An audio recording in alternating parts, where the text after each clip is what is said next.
Job లేక ఇబ్బంది పడుతున్నారా? అయితే మెడికల్ కోడింగ్ మీకు మంచి ఆప్షన్. వెంటనే కాల్ చేసి కోర్సులో జాయిన్ అవ్వండి. నమస్తే రమ్మగారు. నమస్తే జయ. ఏదైనా ఒక 2 భాగాలున్న కథ చెప్పుకుందామండి. ప్రవరుడి భార్య కథ చెప్పుకుందాం. రాజుగారి భార్య? ప్రవరుడి భార్యే. సరే రమ్మగారు. పూర్వమట కాశ్మీర్ దేశంలో ఒక సంపన్న గృహస్థుల ఇంట్లో పుట్టాడు ప్రవరుడు. చాలా డబ్బులున్నాయి వాళ్ళకి.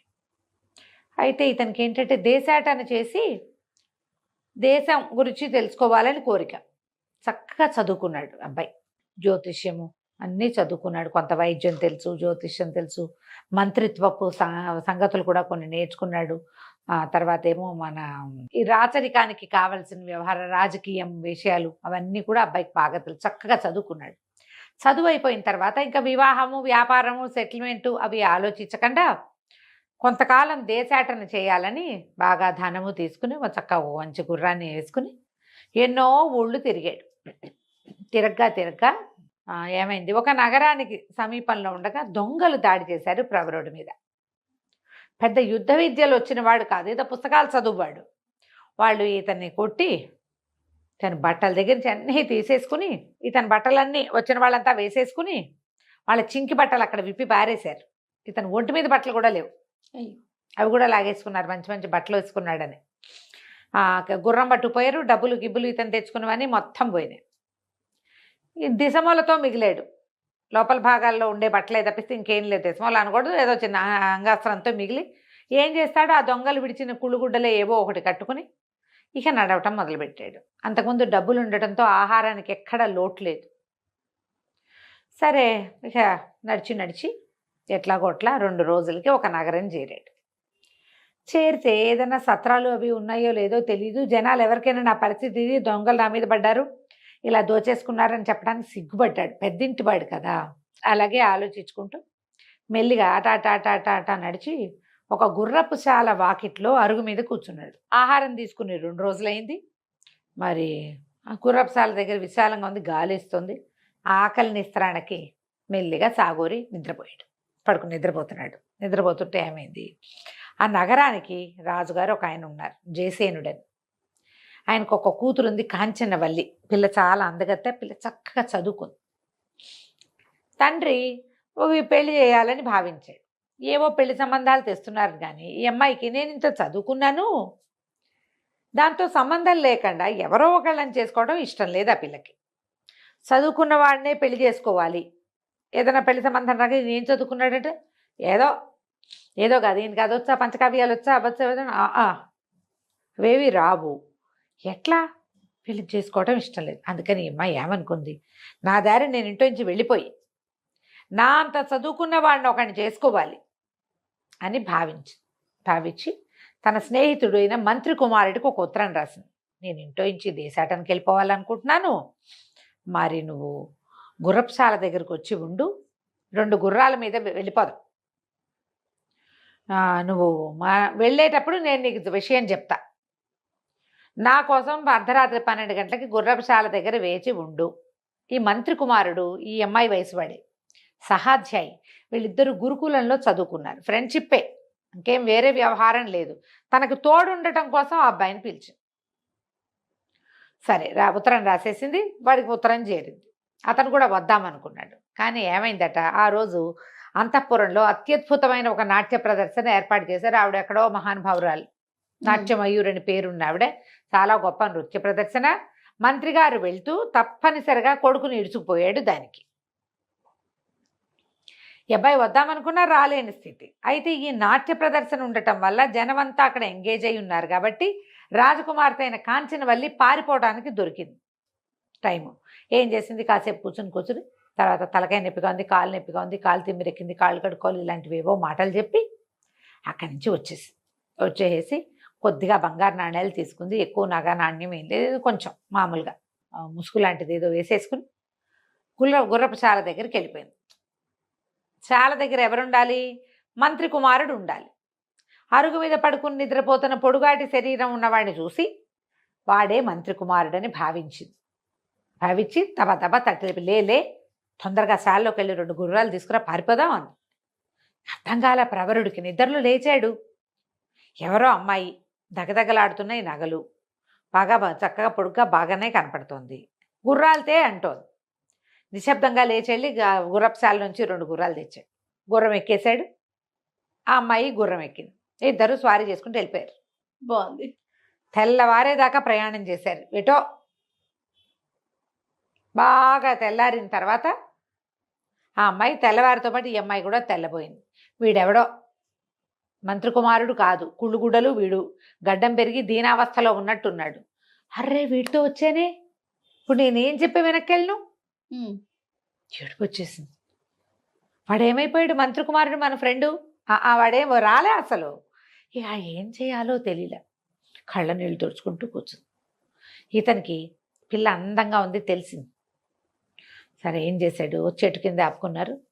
కాసేపు అట్లాగే సోకించింది. ఇంకేం చేయాలో తెలియక ఇతను ఆ చెట్టు ఎక్కి 2 పళ్ళు దోముకునేందుకు 2 పుల్లలు విరిచి ఓ పుల్ల తెచ్చి ఈ అమ్మాయి ముందు పడేశాడు. పళ్ళు దోముకుంది. అక్కడ ఏదో చిన్న నది లాంటిది ఉంది. మొహం కడుక్కున్నారు. మొహాలు కడుక్కుని 2 అడుగులు ముందుకెళ్ళారు.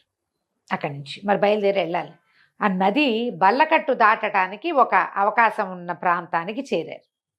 చేరితే ఏమైంది? బల్లకట్టు మీద ప్రయాణం చేయాలి. ఇంతలో ఆ బల్లకట్టు దగ్గర ఒక ముసలావిడ, బల్లకట్టు నడుపుతాడు కదా, పంటో ఏదో అంటారు, పంటు దాని పేరు. ఈ ఒక ప్రవాహానికి ఇటు నుంచి అటు మార్చేదమా వెళ్తుందనమాట. దాంట్లో మన వాహనాలు కూడా ఎక్కించవచ్చు. ఈ గోదావరి జిల్లాలో ఉండే వాళ్ళకి ఈ పంట సంగతి తెలుస్తుంది. అదేమిటో పంటు అంటారు, అదేమిటో FOPO నాకు తెలీదు. ఓకే. మనం కొన్ని సినిమాల్లో కూడా మనకి దాటని బల్లకట్టు అంటే అదే. అక్కడి నుంచి ఒక ముసలావిడ బతిమలాడుతుంది. బాబు బాబు డబ్బులు లేవునైనా అవతల దారి చేయొచ్చు, బేద్దాన్ని, ఎప్పుడో ఖాళీ ఉన్నప్పుడు ఇటు వచ్చాను, ఇంకా నాకు ఇక్కడ పని దొరకట్లేదని బతిమలాడుతుంటే వాడు ఒప్పుకోవట్లే. నేను అట్నుంచి ఇటు నుంచి మారుస్తానా, రూపాయి లేకుండా నేను ఎట్లా చేస్తాను, నేను అట్లా చేయను అన్నాడు. ఇప్పుడు డబ్బులు కావాలి అని అర్థమైంది ఈ కుర్రాడికి, ప్రవరుడికి. ఆ అమ్మాయికి వీడి దగ్గర ఏం డబ్బులు ఉన్నాయి, వీడితో అంతా దొంగలెత్తిపోయారు కదా. చూసేసరికి ఆవిడేం చేసింది, ఇంకేం చేస్తుంది, వీడితో వచ్చాం వీడితోటే ఉండాలిగా. ఆ కొంగు చివరి మూట కట్టుకొచ్చింది దీన్ని నాణేలు. ఓ నాణ్యం తీసి అక్కడ పెట్టింది. ఇతను ఏమన్నాడు, ఆ ప్రవరుడు ఆ బల్లకట్టు వాడితోటి, బాబు మమ్మల్ని పడవ దాటిచ్చు, నది దాటిచ్చు, మాతో పాటు ఈ ముసలమ్మని కూడా రాని, మా డబ్బులకి ఒక నాణ్యం అక్కర్లా దానికి, అందులో పావు వంతే సరిపోతుంది. కానీ ముసలావిని కూడా, మరి వీళ్ళ దగ్గర చిన్న నాణ్యాలు లేవు, వాడేమి చిల్లర ఇవ్వాల, ఈవిని కూడా ఎక్కించుకో, మా గుర్రాలను కూడా ఎక్కించుకుంటామని చెప్పాడు. చెప్తే సరేనన్నాడు. ముసలావిడ కూడా వచ్చింది. ఆవిడ ఏమనుకుంది, చక్కగా ఉన్నాడు కుర్రాడు, మాటలు మార్చిపోయింది, పిల్ల అందంగా ఉంది, భార్యాభర్తలు అయి ఉంటారు అని భావించింది.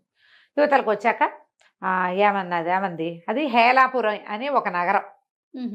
ముసలావిడ చెప్పింది, బాబు నన్ను మీతో పాటు తీసుకెళ్ళండి, ఏదో వండి పెట్టి మీ వెనకాల ఉంటాను, పని చేసి పెడతాను నాయన, ఎటాగూ నా పొట్టు ఇట్లాగే పోసుకోవాలంటే, అట్లాగే అవ్వా కాలో గంజో కలిసే తాగుదాందా మాతోటి అని చెప్పి. ఇప్పుడు రాజకుమార్తెకి అట్లా ఎవరితోటైనా సాయిలాపాయిలాగా మాట్లాడడం రాదు, ప్రవరుడికి వచ్చు. ఎందుకంటే ఇతను ఆల్రెడీ కొన్ని నెలలుగా ప్రయాణాల్లో ఉన్నాడు, బయట తిరుగుతున్నాడు కదా, మంచిగా మాట్లాడాలి పెద్దవాళ్ళతోటి. ఇక ఆ ముసలమ్మని వెంట పెట్టుకుని ఆ నది దీని నుంచి హేలాపురంలోకి ప్రవేశించారు. 2-3 కలిసి వెళ్ళి లోపలికి వెళ్ళారు. ఓ సత్రం ఏదో దొరికింది. ఆ సత్రంలో శుభ్రంగా భోజనాలు చేసి పడుకున్నారు. పడుకుని మెల్లిగా ప్రయాణం చేసి నగరంలోకి వెళ్ళారు. నగరంలోకి వెళ్ళాక ఇతను ఏం చేశాడు, మీరు ఇక్కడే ఉండండి అని ఊళ్ళోకి వెళ్ళి అక్కడ కూడా ఒక సత్రం ఏదో చూశారు, అక్కడ ఉన్నారు గుర్రాలు వేసుకుని. ఇతను మర్నాడు పొద్దున్నే లేచి కాస్త స్నానం చేసి ఆ ఒంటి మీద ఉన్న గుడ్డల్ని కాస్త ఏదో సరి చేసుకుని వ్యాపారస్తులు ఉండే కూడాళ్ళ దగ్గరికి వెళ్ళి ఒక కొట్లోకి వెళ్ళి, అయ్యా నాకు కొంచెం జ్యోతిషం తెలుసండి, దినఫలాలు అవి చెప్పగలను, దాన్ని బట్టి మీ వ్యాపారం వృద్ధి చేసుకోవచ్చు, ఆసక్తి ఉన్న వాళ్ళు మీ నక్షత్రాలు, మీ జ్యోతిషం, మీ జాతక చక్రాలు ఇవ్వండి అన్నాడు. అందరికీ ఉండదు కానీ కొంతమందికి ఇంట్రెస్ట్ ఉంటుంది. ఒక 4-5 ఇవి ఇచ్చారు.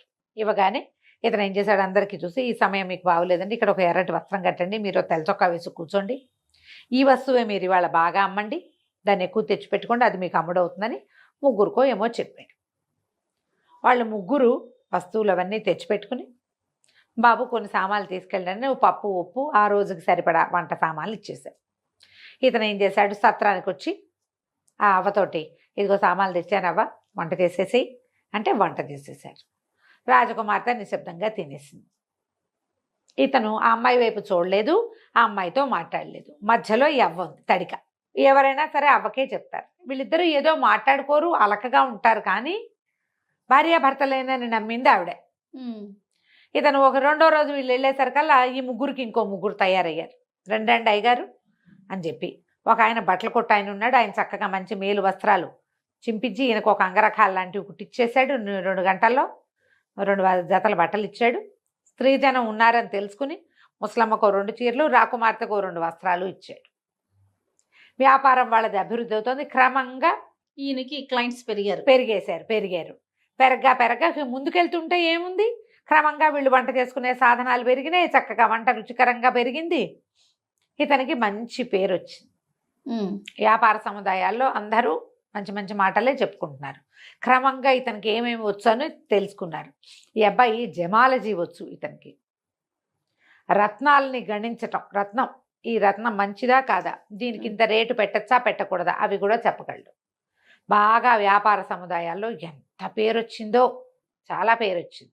ఆ ఊళ్ళో ఉన్న రత్నాల వర్తకుల్లో ఒక ఆయన, అయ్యగారు మీరు అటు ఇటు తిరగద్దు, మా కొట్లో నౌకరికి ఉండండి. వీళ్ళందరికీ మంచి మాటలు చెప్తూ వాళ్ళ దగ్గర నుంచి వచ్చేది వస్తూ ఉంటుంది.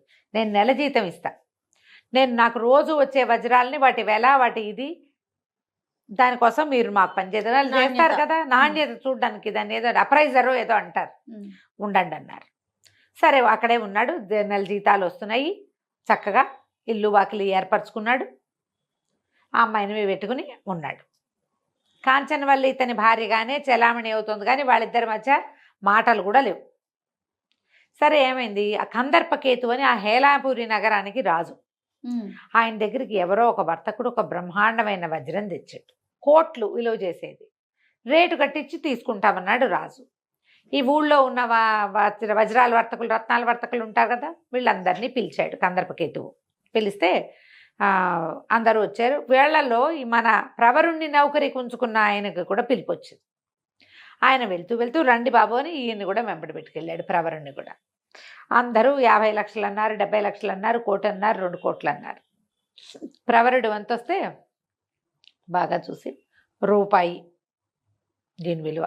ఆ రూపాయి కూడా దీన్ని నగిషి పెట్టాడు కదా, ఒకడు వజ్రాన్ని చేస్తారు కదా, నగిషి పెడతారు కోణాలు వచ్చేలాగా.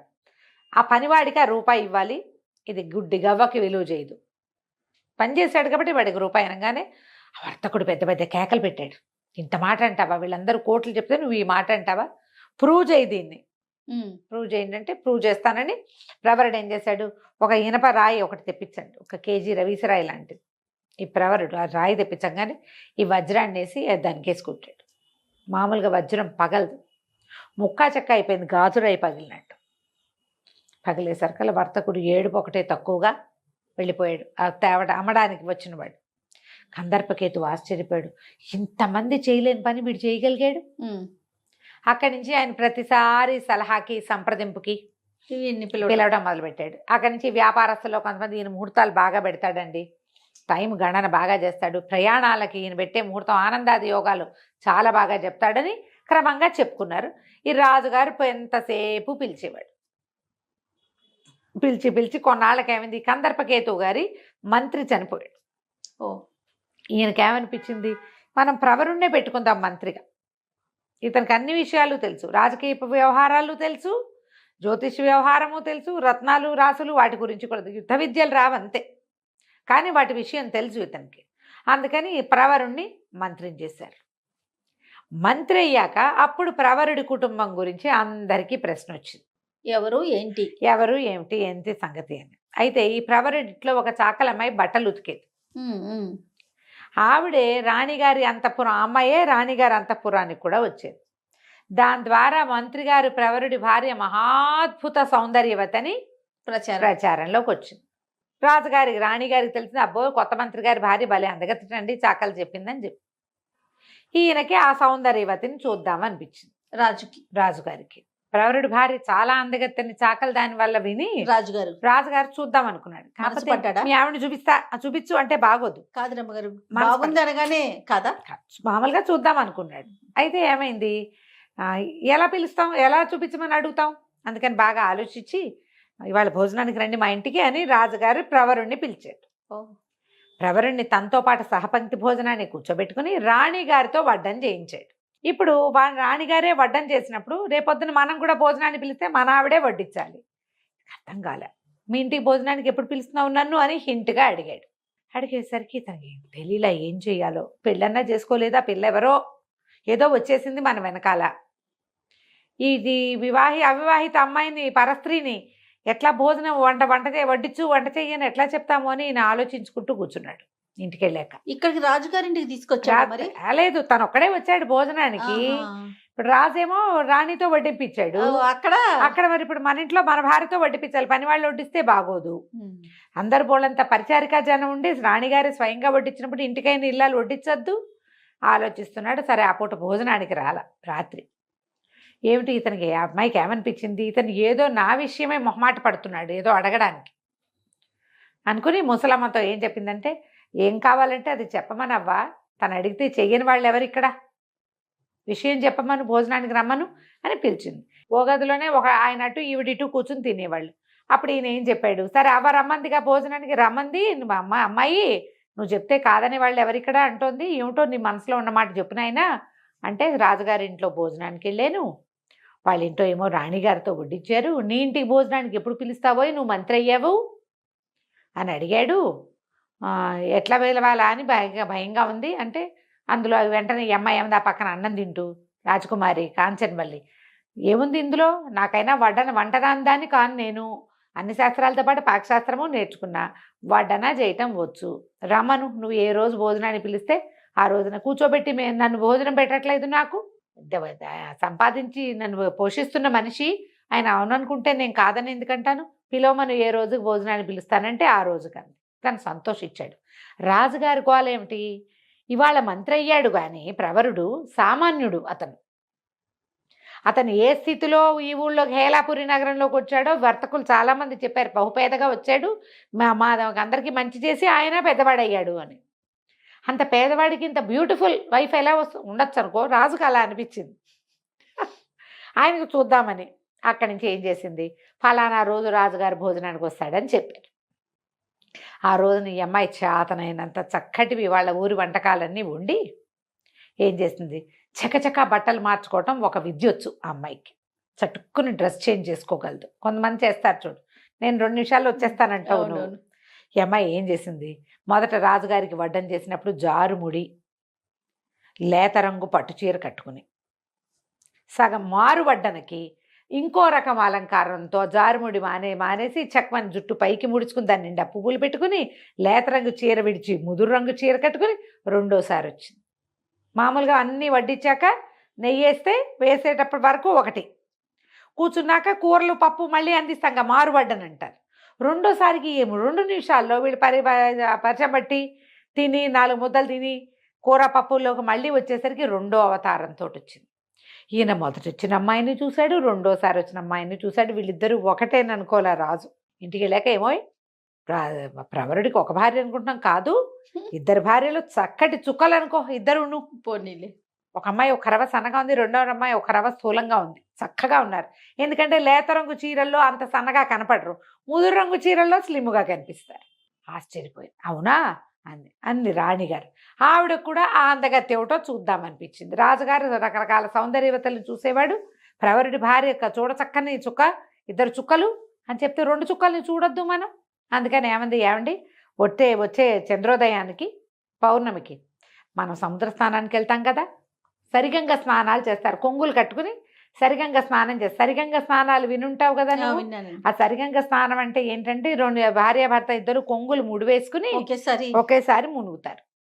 వాళ్ళు కూడా మనతో పాటు సరిగంగ స్నానాలు చేస్తారు, రమ్మనండి. రాజుగారు చెప్పారు, రాణిగారు ఇలా ముచ్చట పడుతుందా, మీ ఆవిళ్ళు ఇద్దరిని తీసుకురానగా నేను బిక్కచచ్చిపోయాడు. ఇప్పుడు ఏమిటి వడ్డం చేయమంటే చేసిద్ది, కానీ నాతో పాటు కొంగులు కట్టుకుని సరిగంగ స్నానాలు చేయంటే పైగా ఇద్దరు, ఒక్కరికే లేదు ఇక్కడ. అక్కడి నుంచి రాత్రి మళ్ళీ బికం వేసుకుని కూర్చున్నాడు. నాకు అన్నం వద్దవా, ఆకలేయటం లేదన్నాడు. అనేసరికల్లా అమ్మాయి ఏమంది, ఈ అభోజనాలు ఏమిటి పూట ఏమిటో చెప్పాను, మనసులో ఉన్న మాట, వంట చేసి వడ్డించిన దాన్ని తతిమావి చేయను, అవి కూడా చేస్తా, అదేమిటో చెప్పమని. అనేసరికల్లా ఇతను ఏం చెప్పాడు, ఈ విషయం అంతా చెప్పుకొచ్చాడు. రేపు అర్ధోదయం అవుతుంది, చంద్రోదయం, అప్పుడేమో సరిగంగ స్నానాలట, రాజుగారు రాణిగారు వెళ్తారట, అమ్మాయిని కూడా తీసుకురమ్మని, అమ్మాయిలు 2 తీసుకురమ్మంటున్నారు. ఒక అమ్మాయి అనుకుంటే 2 అమ్మాయిలు అయింది, ఏం చేయాలంటే ఈవిడంతా అంతే కదా, వంట చేసిన దాన్ని ఇది చేయనా, చేస్తాను, ఏం పర్వాలేదు, రమ్మను, అలాగే వెళ్దాం.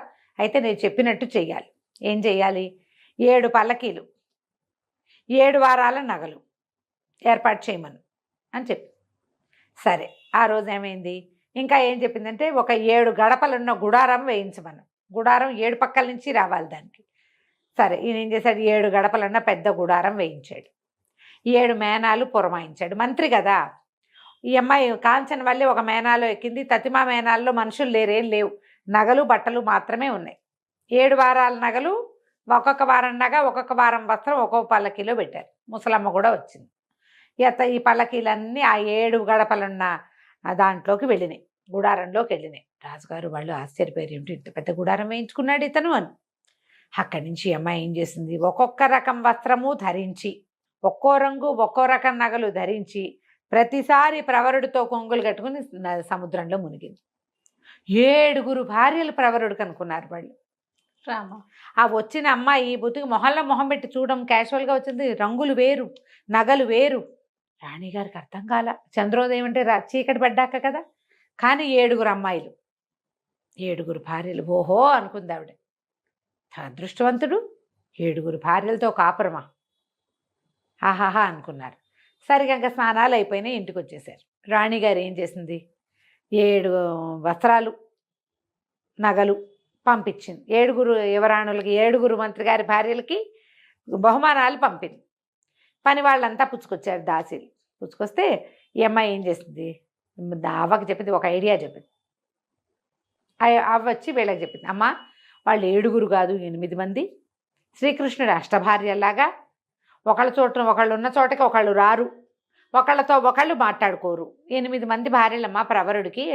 శ్రీకృష్ణులాగా అష్టభార్యలు ఉన్నారంటే దాసీలు పరిగెత్తుకుంటూ పోయి ఇంకో భార్య ఉందిటండి, ఆవిడ కూడా ఒక బహుమతి ఇవ్వండి అని మొత్తం బహుమతులు పుచ్చుకొచ్చారు.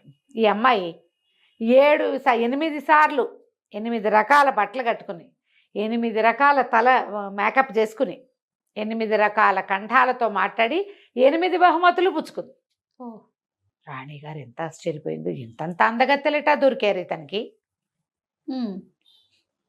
చాలా ఆశ్చర్యపోయింది. ఈయన ప్రభ మామూలుగా లేదు రాజ్యంలో. ఆనాటి రాత్రి ప్రవరుడు భోజనం చేస్తుంటే ఆ అమ్మాయి భోజనం చేయకుండా ఏం చేస్తుంది, రోజు వడ్డించేదానికంటే ఎక్కువ వడ్డింపిస్తే అమ్మ అవ్వ ఇంతంత పెట్టేస్తున్నావేమిటి అంటే పక్కన కూర్చునేమందంటే, ఆయన మిగిలిస్తే తినేందుకు ఉన్నారులే అని చెప్పవ్వా. మగవాళ్ళు మిగిలిస్తే తినేవాళ్ళు ఎవరు, భార్యలే అనేసరికి తనకు ఆశ్చర్యం వేసింది. కంచంలో అన్ని వస్తువులు వదిలిపెట్టాడు, అన్నీ తిన్నాడు. సగం తను తినగలిగినంత మిగిలింది వదిలిపెట్టాడు. ఆ అమ్మాయి భోజనం చేశాక తమలపాకులు పుచ్చుకొచ్చింది. ఈ తమలపాకులు ఎవరిస్తారంటే భార్యలే ఇచ్చేవాళ్ళు ఆ కాలంలో.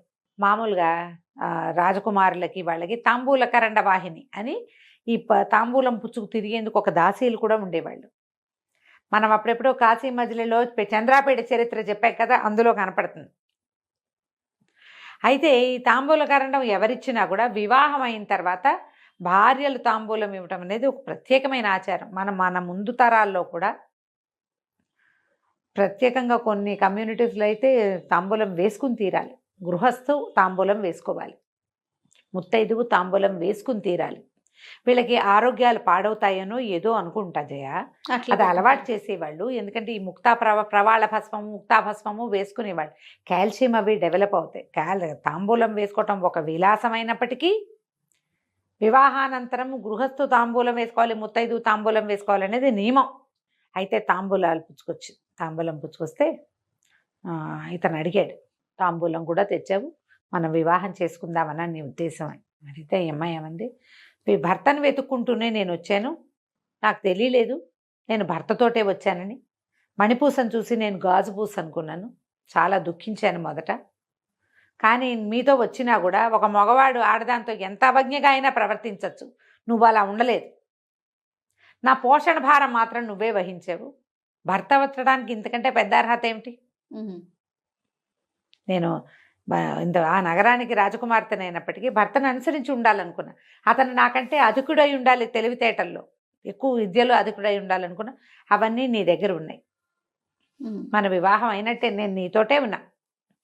మనం సాంఘికంగా వివాహం చేసుకోలేదు కానీ ఎప్పటి నుంచో నీకు భార్యగానే ఉంటున్నాను నేను అని చెప్పింది. సరే ఇతను ఏమన్నాడు, ముహూర్తం పెట్టించుకున్నాడు పెళ్ళికి.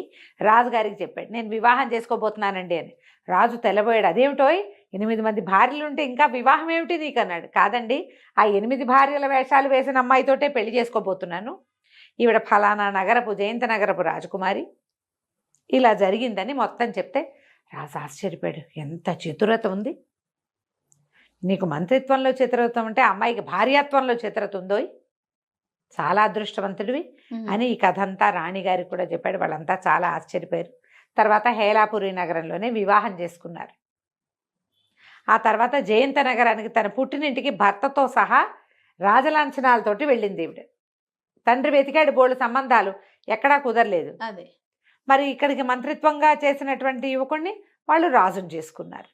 రాజకుమార్తె భర్తే రాజు, నాతో సరితూగేవాడినే పెళ్లి చేసుకుంటానని ఆవిడ అనుకున్న మాటకి అలాగే జరిగిన చేసుకుంది. అలాగే న్యాయం చేసుకుంది. కథ కంచికి మనం ఇంటికి. నమస్తే. నమస్తే జయ.